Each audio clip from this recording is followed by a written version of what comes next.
Story of Adidon is 8 years old.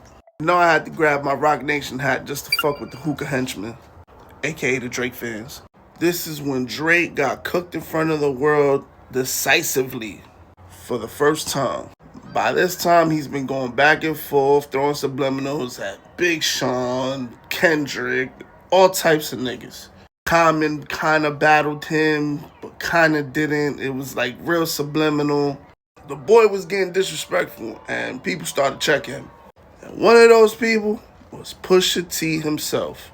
Now, for those who don't know, Pusha T versus Drake started because of Lil Wayne. Drake was Lil Wayne's soldier at the time. Wayne didn't want no direct combat with Pusha T. They started beefing over clothes, if I'm not mistaken. Who wore Bape first? Nah, for real. Like, that really what they was beefing about. And over the years, they threw subliminal bars back and forth at each other. It got to a point where I guess Drake, built up his power and said, you know what? Let the Sixer deal with my money and them.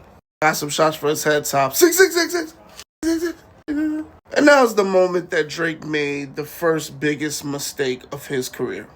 Because as we all know, Pusha T has never been a pushover. And the shit between him and Wayne got increasingly more direct. He put out a song called Exodus, and that's when we knew, all right, this motherfucker could really battle too if he wanted to. But the only person who didn't get the memo was Drake. And I will say, Pusha T was sticking up for Kanye at the same time. So it was kind of like the same situation. He was like Kanye's soldier in a sense too. Because Kanye was scared of Drake. I hate fucking saying that shit, but he was just fucking scared. I mean, Kanye don't battle, though. Like, he's not a battle rapper. He don't beef with nobody. Drake got this nigga scared. And I hate saying it because Kanye is one of my favorite rappers, but he was terrifying this nigga. He fucked his wife, called him out on every song. He ain't know what to do, so he tapped Pusha T. Push had something to say on Daytona. Drake responded with the very capable Duppy freestyle, which then spawned Story of Adidon. One of the most underrated vicious diss tracks of all time.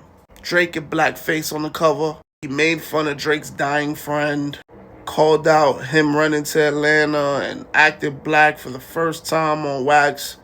Basically gave Kendrick a blueprint for what would later happen to Drake.